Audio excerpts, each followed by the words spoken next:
دولة التلاوة في مصر. رجل له آلاف إن لم يكن ملايين المحبين اللي استمعوا على مدار سنوات طويلة جدا للقرآن الكريم بصوته الندي. يمكن اخترنا انه هو اللي يقرأ واحنا بنتكلم عنه، لانه هو هذا رجل تهفو اليه القلوب، وهذا رجل تستمع اليه الاذان راجية رحمة الله. الشيخ طنطاوي الحقيقة هو من الدقهلية، قرية حتى اسمها موحي، قرية النسيمية من النسيم يعني. توفي يوم الأربع اللي فات، وأبنائه البرين بيه الحقيقة فوجئوا أنه هو بيطلب منهم أنهم يدفنوه في منزله في الفيلا بتاعته.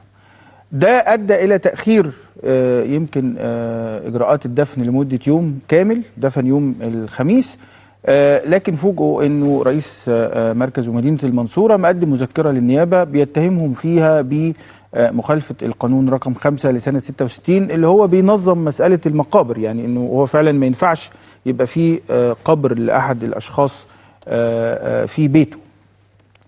الاهالي القريه الحقيقه يعني في بعض قالوا انه يعني ده هيبقى كده مزار ويتحول الشيخ الى ولي ويبقى في مولد والناس تيجي تزوره، وفي ناس تانية قالوا انه الشيخ ولي اساسا، من يعني رجل من اهل القرآن فهو ولي ويستحق هذا الموضوع.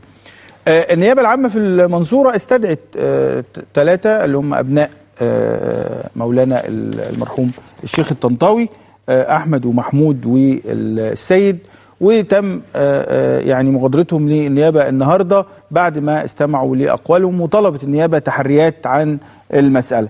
معنا الأستاذ سيد محمد عبد الوهاب الطنطاوي. أهلا بك يا فندم.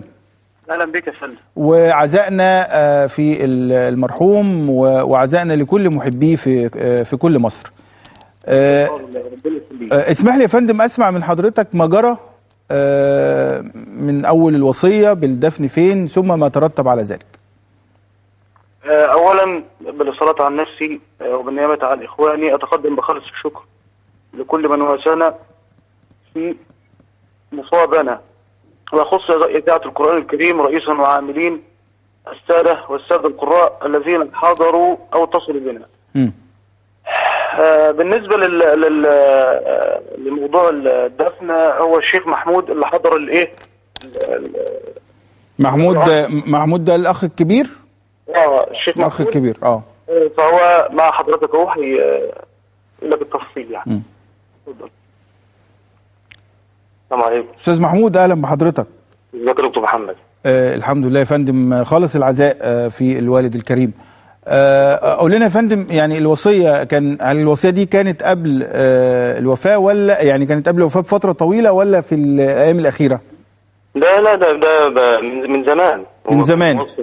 من زمان ان هو كان موصي ان هو يدفن في القبر يعني. لكن انتوا وكانكم فوجئتوا، لان انتوا تقريبا بدأتوا تبنوا المقبرة بعد ما توفى على طول، يعني ما عملتوش المسألة. لا يا دكتور محمد، هي مبنية من زمان، من ساعة ما البنت اتبنى. يعني بقى لها فترة.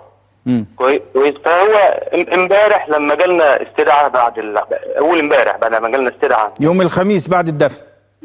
يعني بعد انتهاء العزاء الساعة، يعني كان حوالي الساعة 1 صباحا. لما جالنا الاستدعاء يعني رحت على طول فورا الى مركز المنصورة، وكان السيد بيه شربيني جزاه الله خير يعني قابلنا بكل احترام، وقال يعني معلش انا اسف انا بستدعيكم في يعني في الظرف يعني ده. كان عفوا في الكلمه يعني، لكن كان الاتهام اللي كان موجه يا فندم، او السؤال اللي وجه لحضراتكم ايه في النيابه؟ ان احنا بانيين مقبره الايام دي يعني في التوقيت ده. فهو يعني السيد بشيرين لما بس هي يا شيخ محمود المشكله دلوقتي انه بانيين المقبره زمان ولا دلوقتي؟ يعني هي دي المشكله؟ ولا مجرد ان وجود مقبره في البيت دي مشكله في حد ذاتها؟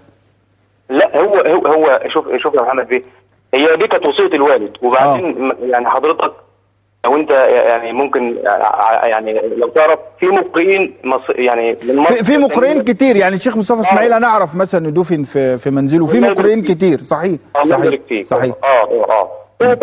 احنا ما نعرفش عواقبها ايه يعني. يعني احنا الثلاثه يعني كنا بننفذ وصيه الوالد عليه رحمه الله. لكن انت مش عارفين دلوقتي الخطوه الجايه ممكن تبقى ايه؟ يعني لو النيابه مثلا امرت بازاله القبر مثلا، هتستجيبوا طبعا ولا مش هتستجيبوا؟ هو الموضوع كله يا محمد بيه لما جالنا استدعاء خدوا مننا اقوالنا هناك في الكلام ده امبارح بعد غزوه الجمعه. كنت انا واخي الاكبر الشيخ احمد، خدوا مننا اقوالنا ورحنا النيابه خدوا اقوالنا برضه، الامر كله يعني ما استغرقش، ما فيش نص ساعه. تمام. يعني لكن انتوا في انتظار القرار دلوقتي يعني. انتظار القرار. وبعدين احنا يا باشا ما احناش ضد القانون، احنا مع القانون ومع الشرطه ومع كل حاجه. احنا يعني يا محمد بيه احنا ما نعرفش عواقبها ايه يعني. يعني انتوا عملتوا ده تنفيذا لوصيه الوالد دون معرفه بانه في عواقب قانونيه ولا لا، لكن حضرتك دلوقتي بتعلن انك ملتزم بالقانون. اذا ما قالت النيابه مثلا انه القبر ما يبقاش في المكان ده هتلتزموا بالقانون. طبعا يا محمد بيه. وبعدين انا امبارح قدام وكيل النيابه انا قلت له يا باشا يعني لو كان يعني يخيل لحضرتك انها هتبقى ضريح، احنا مش بتوع الكلام ده، انها مزار والكلام ده، احنا مش بتوع الكلام ده. الوالد الكريم ثوابه واجره ومقامه عند الله ان شاء الله. انا خالص العزاء ليك وللاسره ولكل محبي الشيخ، وبشكر حضرتك يا فندم. بشكر حضرتك. الحقيقه احنا هنروح من بورسعيد للدقهليه بسرعه، لانه احنا من الدقهليه لبورسعيد.